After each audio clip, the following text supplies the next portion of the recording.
সুপ্রিয় শিক্ষার্থীবৃন্দ, Lions school and কলেজের অনলাইন ক্লাসে স্বাগতম। আসসালামু আলাইকুম। তোমরা সবাই নিশ্চয়ই ভালোই আছো।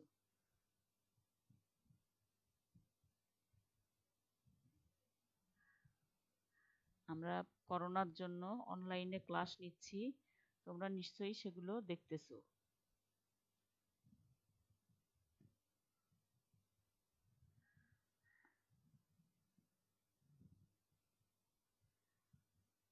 আমি মোসাম্মদ সাবিয়া ইয়াসমিন, সহকারী শিক্ষক, Lions school and college, Rangpur. শ্রেণী নবম, বিষয় হচ্ছে বিজ্ঞান।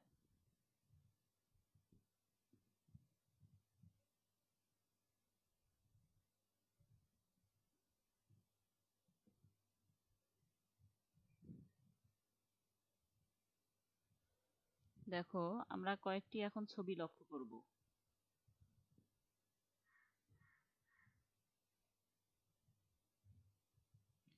দেখো ছবিতে কি দেখানো হচ্ছে।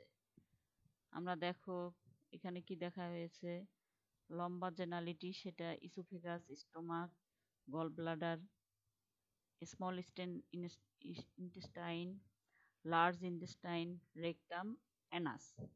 আমরা দেখো ছবিটা ভালোভাবে লক্ষ্য করব। আমরা আরো ছবি লক্ষ্য করব। দেখো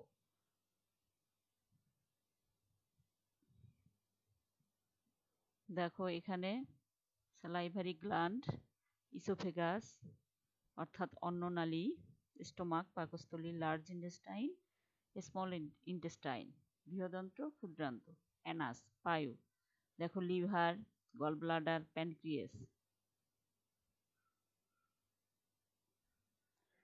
আমরা আরো একটা ছবি দেখতে পাচ্ছি। দেখো ছবিতে কি কি দেখা যাচ্ছে, যে খাদ্য মুখে দিলে লালার সাহায্যে পিচ্ছিল হয়। এটি কোথা হতে আসে? খাদ্য হজমে অংশ নেয়া এ সকল গ্রন্থিগুলোকে কি বলে?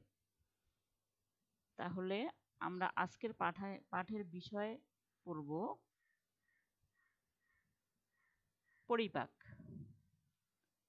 আজকের পাঠের বিষয় হচ্ছে পরিপাক। এখন আমরা আসো পরিপাকের সংজ্ঞাটা জেনে নিই। দেখো আমরা পরিপাকের সংজ্ঞাটা একটু জেনে নেই। যে প্রক্রিয়ায় খাবার গ্রহণ করার পর সেটা দেহের ভিতরে রাসায়নিক বিক্রিয়ার মাধ্যমে বিশ্লেষিত হয় এবং পুষ্টি যোগায় তাকে পরিপাক বলে। আমি আবারও বলতেছি, যে প্রক্রিয়ায় খাবার গ্রহণ করার পর সেটা দেহের ভিতরে রাসায়নিক বিক্রিয়ার মাধ্যমে বিশ্লেষিত হয় এবং পুষ্টি যোগায় তাকে পরিপাক বলে।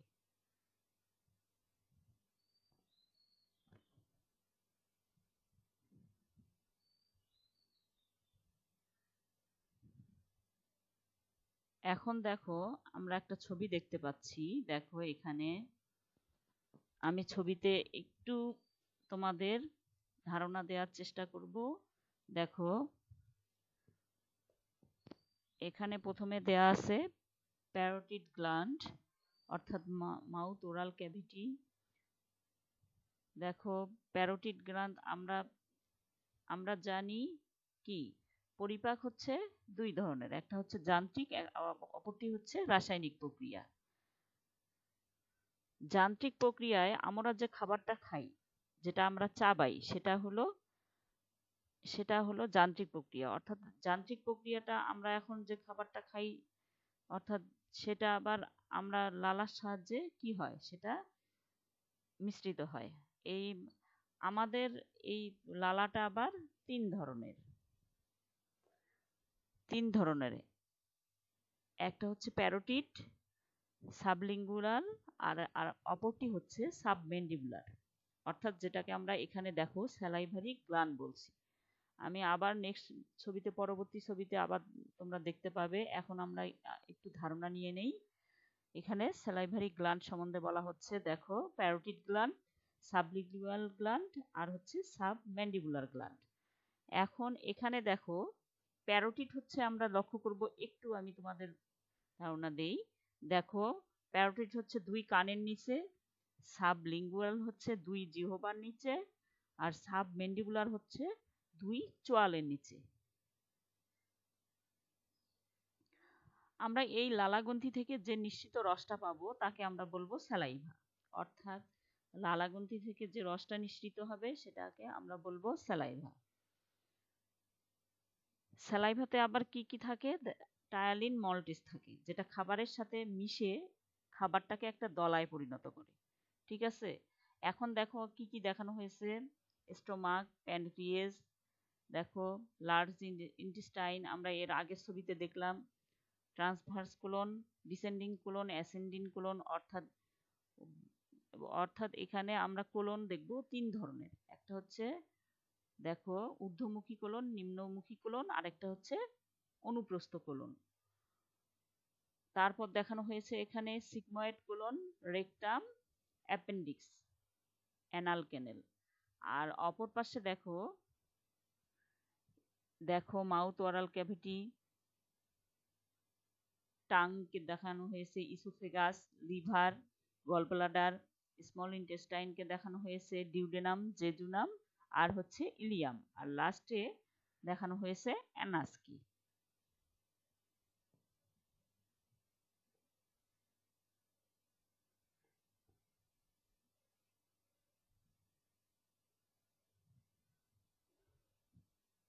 এখন দেখো আমরা অর্থাৎ ডাইজেস্টিভ সিস্টেমের অপর আরেকটি ছবি দেখতে পাচ্ছি। সুন্দর ছবি দেখতে পাচ্ছ তোমরা। দেখো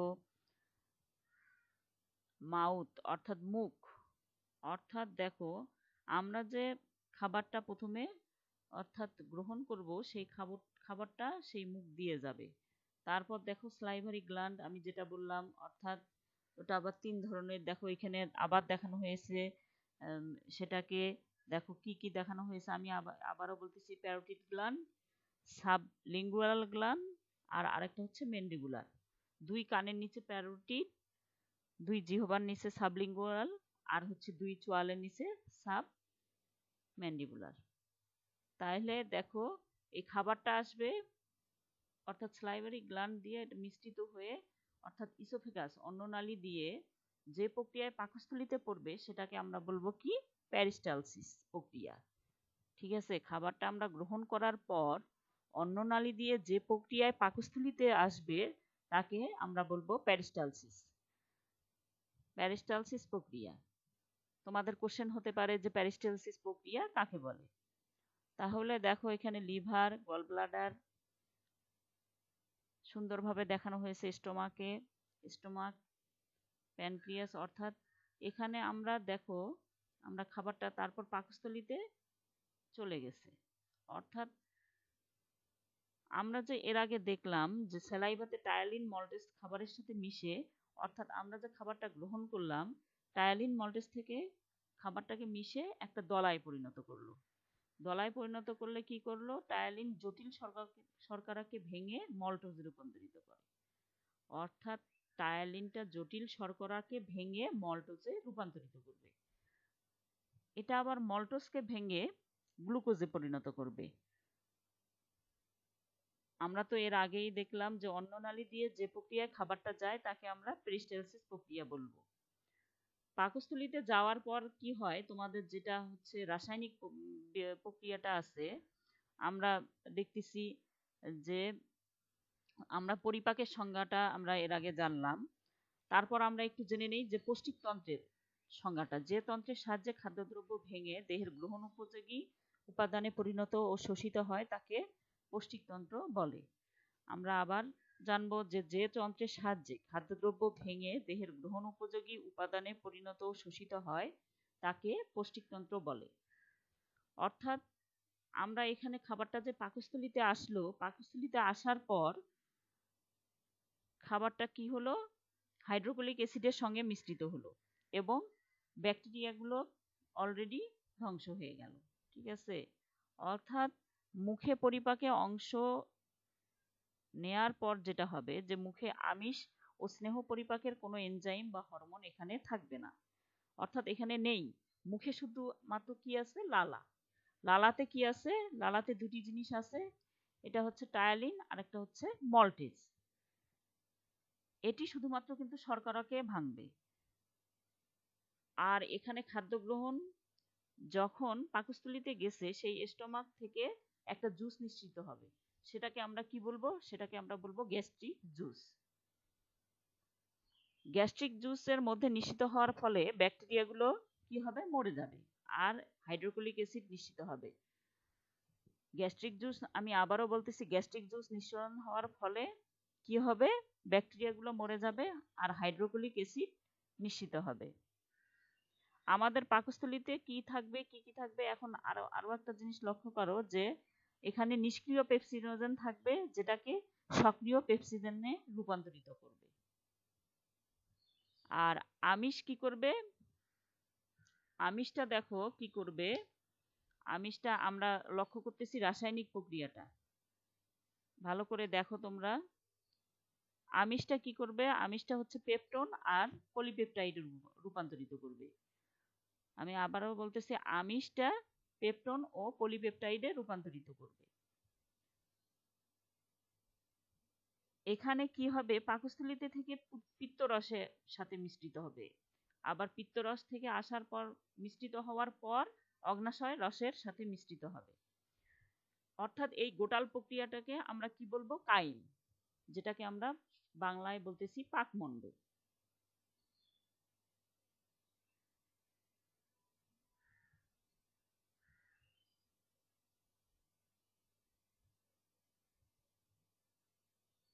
আমরা দেখো আরো একটা ছবিতে দেখতে পাচ্ছি যে দেখো ইসোফেগাস, স্টোমাক, অর্থাৎ আমরা যে ঘটনাটা ঘটলো পাকমণ্ড, আমরা এখানে আরো কিছু দেখব যে অগ্নাশয়। আমরা দেখো অগ্নাশয়টা লক্ষ্য করতেছি, অগ্নাশয় এখানে দেয়া আছে।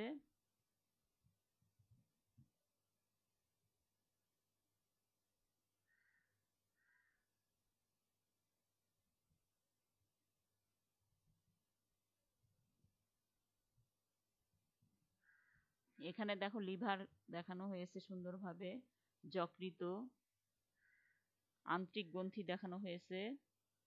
দেখো এখানে অগ্নাশয়টা সুন্দরভাবে দেখানো হয়েছে।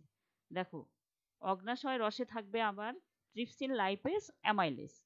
অগ্নাশয় রসে কি থাকবে? এখানে ভালো করে দেখো, অগ্নাশয় রসে তিনটা জিনিস থাকবে, এটা হচ্ছে ট্রিপসিন, লাইপেজ, অ্যামাইলেজ। অগ্নাশয় থেকে আর কি কি নিঃসৃত হবে? দেখো ইনসুলিন ও গ্লুকাগন নিঃসরণ হবে, অর্থাৎ এই ইনসুলিন ও গ্লুকাগন হরমোন নিঃসৃত হবে এই অগ্নাশয় থেকে। ইনসুলিনটা আবার কি করে? ইনসুলিনটা শর্করার মান, অর্থাৎ রক্তের শর্করার মানকে নিয়ন্ত্রণ করে।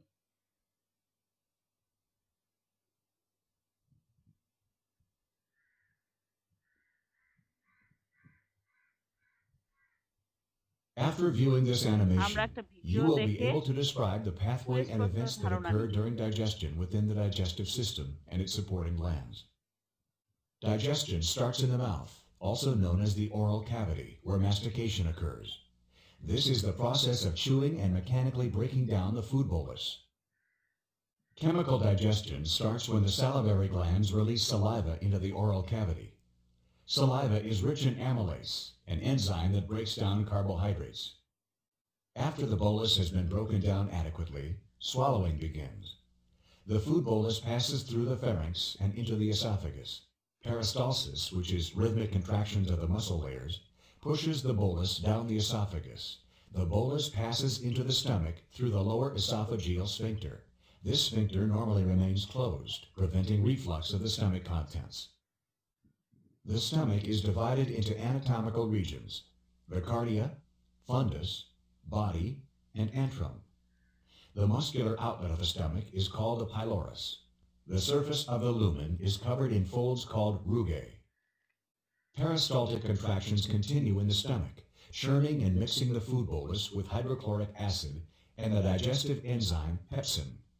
Neural and hormonal stimulation causes the release of pepsin by the stomach, which starts the chemical digestion of proteins. This helps reduce the bolus to a fluid-like substance called chyme.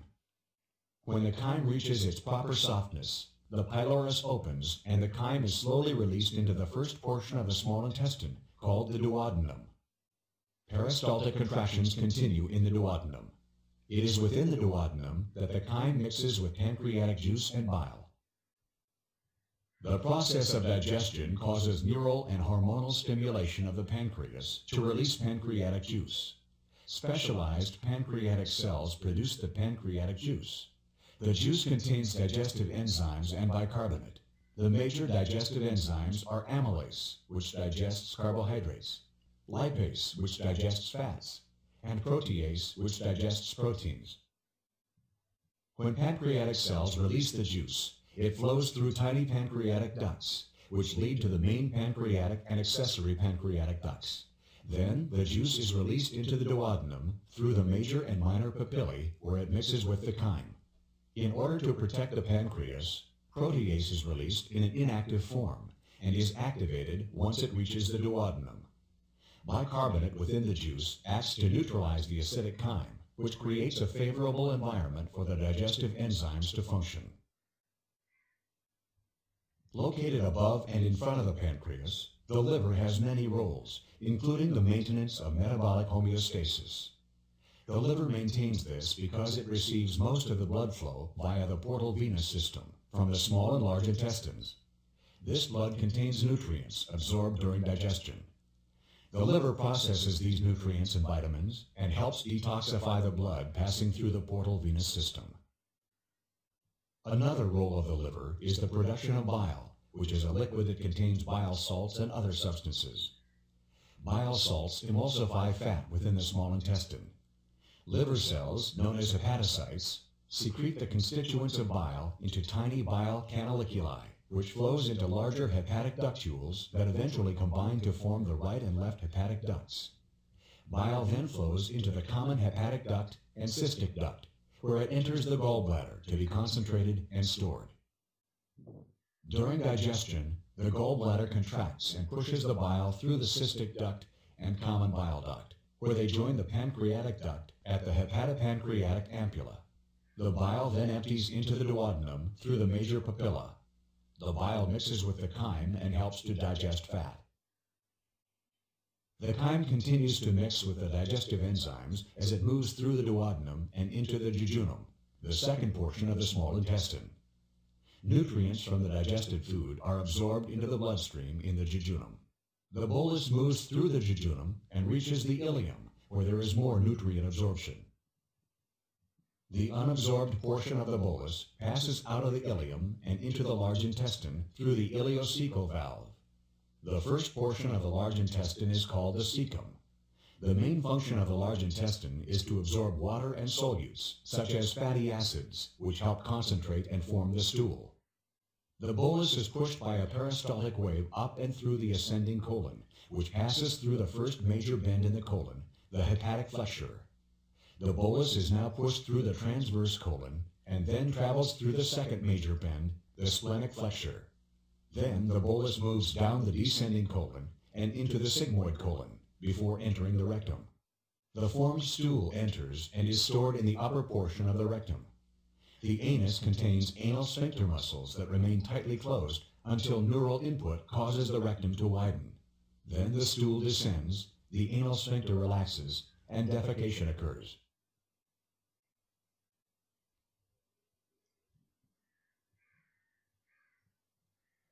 আমরা দেখো সুন্দর একটা ভিডিও দেখতে পেলাম। আমি যে কথাগুলো বলছি তার সাথে মানে সুন্দর একটা মিল আছে। দেখো আমরা এখন আরো দেখতে পাবো।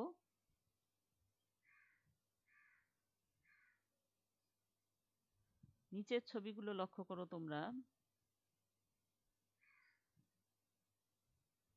দেখো এখানে কি কি ছবি দেয়া আছে। তিনটি ছবিতে তিনটা জিনিস অর্থাৎ ইন্ডিকেট করা হয়েছে। দেখো অগ্নাশয়ের ছবি দেওয়া আছে, এখানে পাকস্থলী ইন্ডিকেট করা হয়েছে। তারপর দেখো যকৃত এখানে দেখানো হয়েছে। অন্ননালী এখানে ইসোফেগাস, যাকে আমরা অন্ননালী বলবো। দেখো তারপর স্টোমাক দেখানো হয়েছে।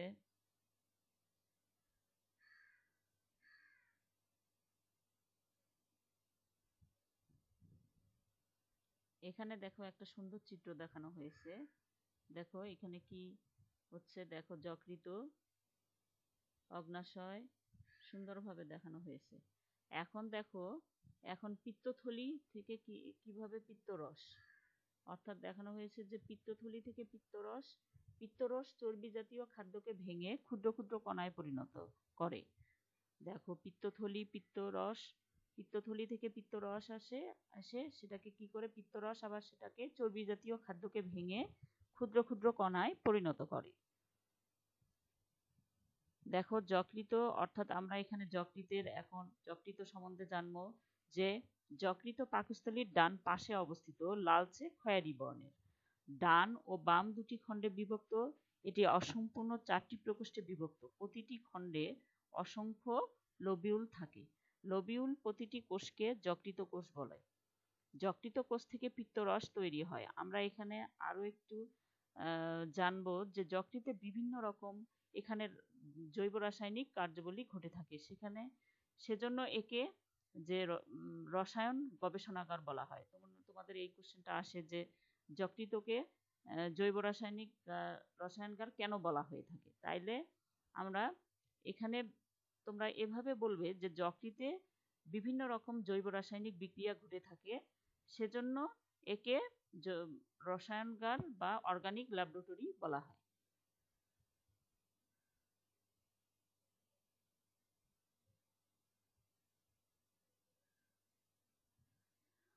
দেখো আমরা এখানে অগ্নাশয়ের অবস্থান ও কাজ দেখতেছি। এখানে দেখো কি কি দেখানো হয়েছে, ডিউডেনাম, পাকস্থলী, অগ্নাশয়। আমরা এখানে অগ্নাশয়ে, আমি আবারও বলতেছি, আমরা অগ্নাশয় থেকে কি কি লক্ষ্য করেছি যে ইনসুলিন ও গ্লুকাগন হরমোন নিঃসৃত হয়। আমি এর আগেও বলেছিলাম যে ইনসুলিন রক্তে শর্করার মান নিয়ন্ত্রণ করে। এখানে ট্রিপসিন আছে। এখানে অগ্নাশয় রসে আবার কি কি থাকবে, 3টে জিনিস থাকবে। এখানে হচ্ছে নাম্বার 1 হচ্ছে ট্রিপসিন, লাইপেজ 2 লাইপেজ, 3 হচ্ছে অ্যামাইলেজ। ট্রিপসিন কি করে, ট্রিপসিন হচ্ছে প্রোটিওলাইটিক এনজাইম যেটা আমিষকে ভাঙবে। আমি আবারও বলতেছি, ট্রিপসিন হচ্ছে প্রোটিওলাইটিক এনজাইম যেটা আমিষকে ভাঙবে। লাইপেজ হচ্ছে লাইপোলাইটিক এনজাইম যেটা ফ্যাটি অ্যাসিডকে ভাঙবে।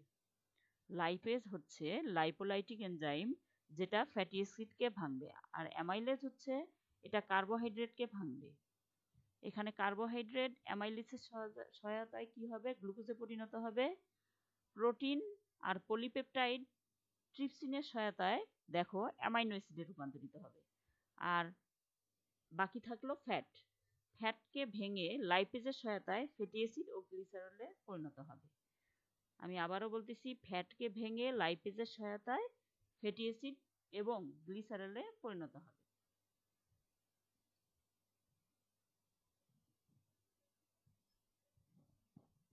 আমরা দেখো অগ্নাশয় সম্বন্ধে আমরা আবার একটু জেনে নিই। পাকস্থলী ও ডিউডিনামের মাঝে অবস্থিত হালকা হলুদ বর্ণের পাতার ন্যায় গ্রন্থিকে অগ্নাশয় বলে। আমরা অগ্নাশয়ের সংজ্ঞাটা দেখতে পেলাম। এটি একটি মিশ্র গ্রন্থি।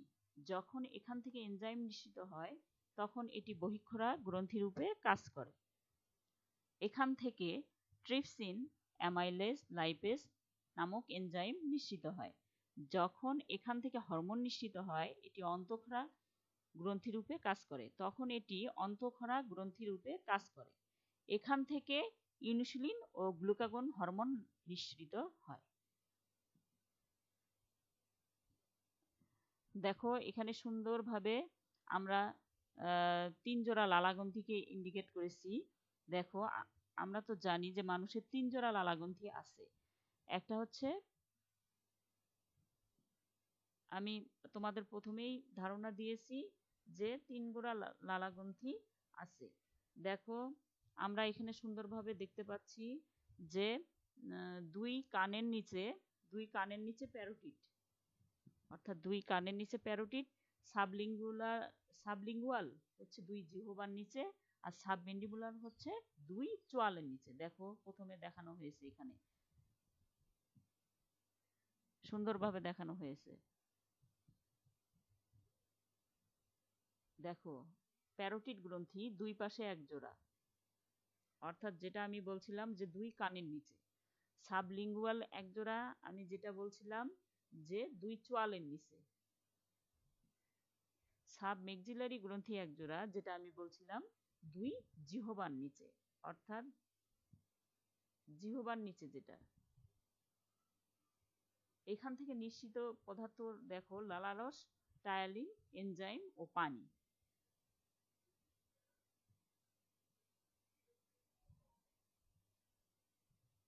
দেখো এখানে মানবদেহের সবচেয়ে বড় গ্রন্থি কোনটি, দেখো সুন্দরভাবে দেখানো হয়েছে।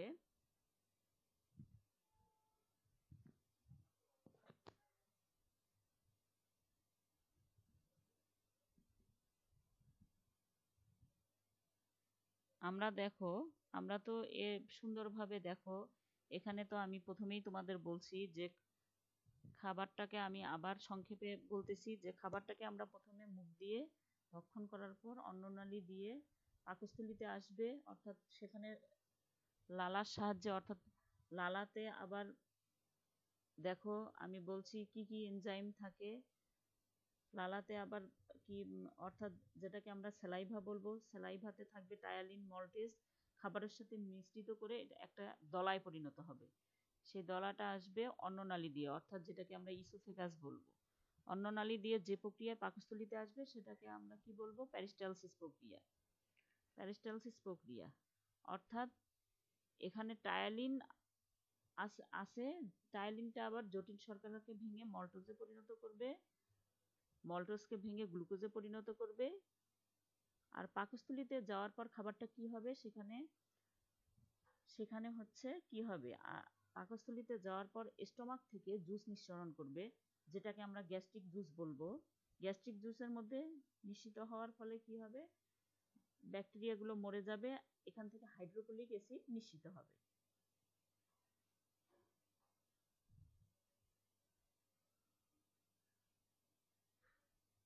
এখন দেখো আমরা সুন্দরভাবে দেখো অগ্নাশয়, যকৃত, পাকস্থলীর ছবি দেখতে পাচ্ছি, অর্থাৎ পৌষ্টিক গ্রন্থি সমূহের ছবি আর পৌষ্টিক নালীর ছবি ইন্ডিকেট করা হয়েছে।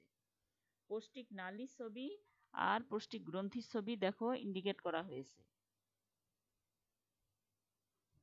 দেখো এখানে লিভার গ্রন্থিকে ইন্ডিকেট করা হয়েছে, লিভার গ্রন্থিকে ইন্ডিকেট করা হয়েছে। দেখো এখানে আমরা কি দেখতে পাচ্ছি, দেখো সহস্র লোবিউলের মধ্যে 7টি যা ক্ষারীয়ধর্মী পিত্তরস তৈরি করে।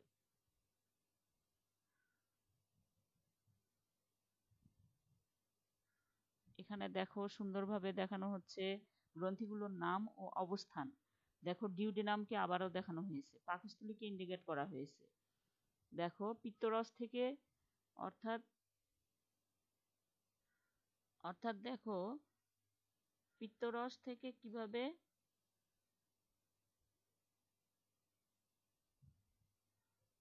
সুন্দরভাবে এসে সেটা আবার কিভাবে মিশ্রিত হওয়ার পর অগ্নাশয় দিয়ে আবার ডিউডেনামে চলে আসবে, ডিউডেনাম দিয়ে কিভাবে আসতেছে দেখো।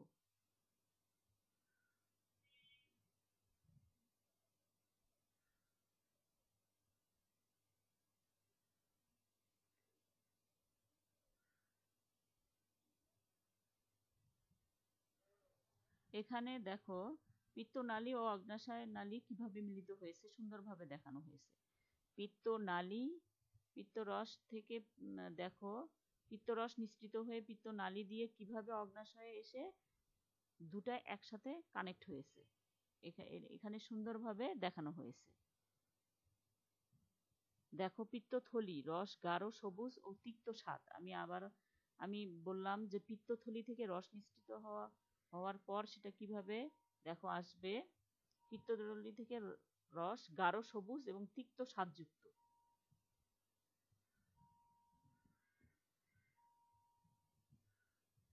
দেখো এখানে আবার যকৃতের কাজ সম্বন্ধে আমরা এখন একটু জেনে নিই। যকৃত কি করে, পিত্ত রস তৈরি করে, এতে পানি, পিত্ত লবণ, কোলেস্টেরল ও খনিজ লবণ প্রধান। এই রস পিত্তথলিতে জমা থাকে। এই রস কোথায় জমা থাকে, আবার পিত্তথলিতে জমা থাকে। প্রয়োজনে এটা কি করে, ডিউডেনামে এসে পরোক্ষভাবে পরিপাকে অংশ নেয়। অর্থাৎ আমি যেটা বললাম যে পিত্তর রস পিত্তথলিতে এসে জমা থাকবে, তারপর ডিউডিনামে এসে যখন আমার প্রয়োজন হবে অর্থাৎ সেটা প্রয়োজন মতো নিয়ে পরিপাকে অংশ নেবে। এখানে কোনো এনজাইম থাকে না, উৎসেচক বা এনজাইম থাকবে না, দেহে উদ্ধৃত গ্লুকোজ সঞ্চিত করে রাখে এবং কি করে এটা ক্ষারীয় পরিবেশ সৃষ্টি করে। আর এখানে গ্লুকোজ কি করে গ্লাইকোজেন গ্রুপে সঞ্চয় করে রাখে।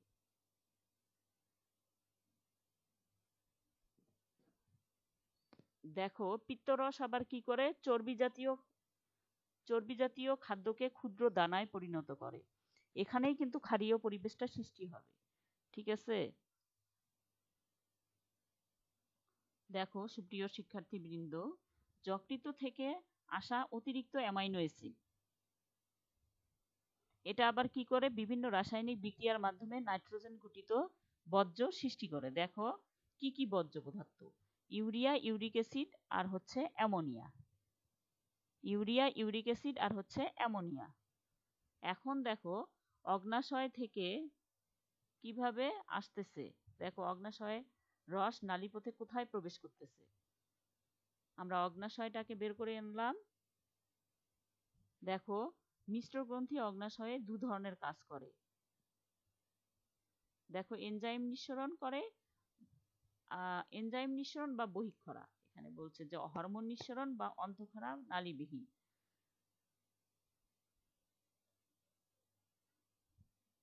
মিশ্র গ্রন্থি অগ্নাশয়ে দু ধরনের কাজ করে।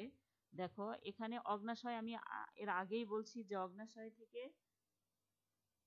অগ্নাশয় আবার তিন ধরনের কাজ করে থাকে। আমি এর আগেও বলছি যে অগ্নাশয় রসে তিন ধরনের এনজাইম থাকবে। একটা হচ্ছে ট্রিপসিন, লাইপেজ, অ্যামাইলেজ। এরা সকল খাদ্যকে পরিপাক করে।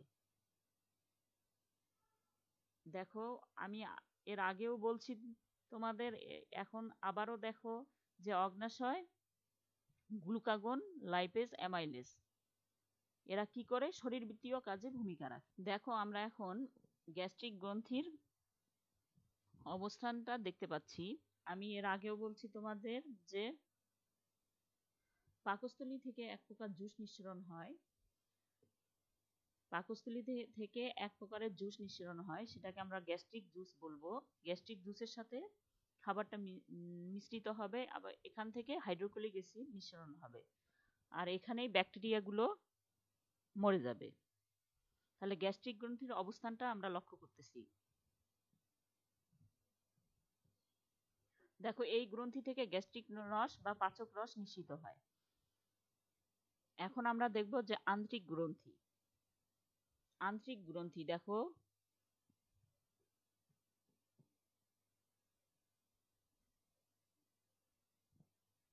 দেখো আমরা এখানে তোমাদের কোশ্চেন হয় যে ভিলাই বা ভিলাস কাকে বলে।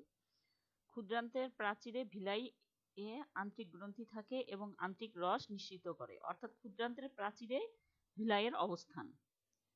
এই গ্রন্থি থেকে নিঃসৃত রসের নাম হচ্ছে আন্ত্রিক রস। সেটাই বলছে যে আন্ত্রিক রস নিঃসৃত করে।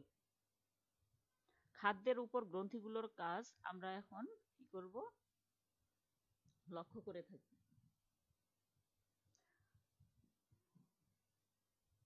তোমরা এখন বাড়ির কাজগুলো নিয়ে নাও। আমি একটা ছবি দিয়েছি, ছবিতে লক্ষ্য করো। নাম্বার 1 হচ্ছে চিত্রটি আঁকো এবং বিভিন্ন অংশ চিহ্নিত করো। নাম্বার 2 হচ্ছে পরিপাক কাকে বলে। নাম্বার 3 হচ্ছে লালা গ্রন্থিতে কি কি এনজাইম থাকে। নাম্বার 4 হচ্ছে যকৃতের কাজ কি কি। তোমরা এর উত্তরগুলো সুন্দর করে বাসায় খাতায় লিখে রাখবে। আমরা করোনাকালীন সময়ে সবাই বাসায় অবস্থান করব। বাসায় অবস্থানকালে ভালোভাবে অনলাইন ক্লাসগুলো আত্মস্থ করব। বাইরে যাব না, বাইরে বের হলেও সাবধানতা ইউজ করব, মুখে মাস্ক ইউজ করব আর হাতে হ্যান্ড স্যানিটাইজার ইউজ করব। সবাই ভালো থাকো। নেক্সট ক্লাসে আমি তোমাদের দাঁত নিয়ে আলোচনা করব। ভালো থেকো, ধন্যবাদ।